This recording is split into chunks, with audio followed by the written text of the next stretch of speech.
karena saya sering mengalami sakit perut dan nyeri kepala. Saya pernah diajak teman lalu saya diruqyah oleh seorang ustadzah. Tapi saya pernah baca hadis, maaf lupa saya perawinya, dan dengar kajian dari seorang ustadz bahwa minta diruqyah itu tidak boleh. Lalu bagaimana jika saya sudah terlanjur diruqyah, bagaimana cara bertobatnya? Tayyib. Tidak ada satupun nas mengatakan tidak boleh minta diruqyah. Tidak ada. Diruqyah itu tidak mengapa. Tidak ada masalah. Hanya jika Anda sengaja meminta diruqyah, Anda kehilangan kesempatan. Demikian riwayat yang mengatakan, kehilangan kesempatan masuk surga tanpa hisab. Itu poinnya. Karena Nabi menyampaikan bahwa ada Nabi memberi kesempatan 70.000 orang mendapatkan kesempatan masuk surga tanpa hisab. Dan ini bisa mengajak 70.000 lainnya lagi. Bisa mengajak lainnya lagi. Ada satu di antara golongan yang sulit untuk bisa mendapatkan itu adalah alladzina yastarqun, orang-orang yang minta diruqyah. Jadi kalau minta diruqyah tidak salah, nggak ada masalah, silahkan. Boleh-boleh saja. Jika memang penyakit itu mengharuskan antum meminta untuk diruqyah, tapi antum kehilangan kesempatan masuk surga tanpa hisab. Bukan kehilangan masuk surganya, bisa masuk surga, silahkan. Alhamdulillah. Dan kita berlomba-lomba supaya bisa masuk surga. Silahkan. Ya. Tayyib. Toh yang diruqyah pun, yang tidak diruqyah pun belum tentu masuk surga, tidak dihisab. Jelas ya?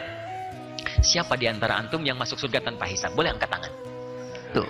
Antum yang nggak diruqyah pun belum jelas surganya. Jelas ya? Maka jangan sampai kesimpulan antum mengatakan ini penyakit parah.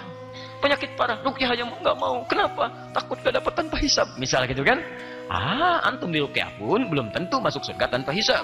Tidak diruqyah pun belum tentu masuk surga tanpa hisab. Jadi kalau penyakit memang tidak ada obatnya secara medis, tidak masalah antum diruqyah. Tidak masalah. Atau cari jalan tengahnya. Antum yang tidak minta ruqyah, tapi orang lain menganjurkan antum, misalnya lewat sisi lain untuk diruqyah. Antumnya nggak minta. Tapi sisi lain misalnya membawa antum atau bisa misalnya memberikan bantuan kepada antum untuk diruqyah. Antumnya sendiri nggak minta. Jelas ya? Itu jalan tengah yang terbaiknya. Jadi kalau diruqyah nggak ada masalah. Boleh-boleh saja. Cuman kehilangan kesempatan yang dimaksudkan. Kenapa? Karena masuk surga tanpa hisab itu spesial. Sangat spesial. Apa ukuran pertamanya? Ukuran tingkat pertamanya adalah ukuran kekuatan iman kita di hadapan Allah Subhanahu wa taala. Nah, tingkat keimanan seorang hamba itu bisa berwujud ketika tawakalnya sangat dalam kepada Allah. Sedangkan orang yang cepat minta diruqyah sebelum dia mendekat kepada Allah, seakan-akan dia menepikan sisi kedekatannya yang tidak dimanfaatkan kepada Allah Subhanahu wa taala.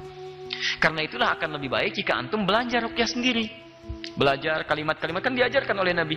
Bagaimana membaca kalimat-kalimat untuk meruqyah diri dari godaan jin-jin, dari penyakit-penyakit. Antum bisa belajar. Ketika antum belajar, antum terapkan pada diri antum. Mohon, minta, dan sebagainya. Itu barangkali jalan tengah yang terbaik. Selain yang tadi, antum tidak minta, mungkin orang lain yang berinisiatif untuk meruqyah antum. Itu pun gak ada masalah. Jelas sampai sini ya? Tayyib. Dan ruqyah sudah ada di zaman Nabi. Dan Nabi tidak melarangnya. Kalau meruqyah itu dilarang, mustahil terjadi kejadian ini. Dan ini dikisahkan di hampir semua kitab tafsir saat membahas surah Al-Fatihah. Ada seorang kepala suku di zaman Nabi. Zaman Nabi disengat oleh kalajengking. Anda bayangkan, bukan kalajengking biasa, kalajengking Arab. No. Betul, saya umrah pakai sendok Arab besar luar biasa. Apalagi kalajengking. Disengat itu oleh kalajengking, cari obat sana sini tidak ditemukan. Susah. Tayyib. Apa yang terjadi?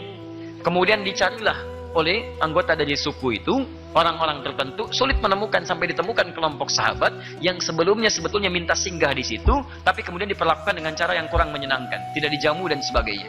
Maka pergi serombongan itu, tiba-tiba dikejar oleh utusan ini. Ditanya, adakah di antara kalian yang bisa meruqyah? Plus, satu orang mengatakan biiznillah, bukan mengatakan saya bisa. Nah, ini adab peruqyah. Salah satu adabnya adalah peruqyah itu punya kedekatan dengan Allah. Antum bagaimana minta sesuatu dari Allah melalui orang yang tidak dekat dengan Allah? Mustahil. Yang punya rizki siapa? Allah. Baik, yang memberikan rizki siapa? Allah. Antum minta rizki kepada Allah dengan cara yang tidak Allah ridhai. Misal, datang kepada dukun. Dukun itu kan musuh Allah. Bagaimana Allah bisa memberikan rizki terbaik untuk antum? Antum masuk lewat sisi yang tidak benar. Datang kepada paranormal, dia sendiri tidak normal, makanya disebut paranormal. Antum bisa bayangkan, ya Allah tidak suka dengan itu. Antum masuk lewat situ, bagaimana Allah memberikan rezeki kepada antum? Jelas sampai sini? Nah, jadi teman-teman sekalian, begitu antum ingin bermohon kepada Allah, cari orang-orang yang punya kedekatan yang baik dengan Allah. Maka dia mengatakan biiznillah, dengan izin Allah, datang dibacakan Al-Fatihah. Sekali baca, tidak berulang, dia bacakan tanpa media tertentu, Allahu Akbar, sembuh seketika.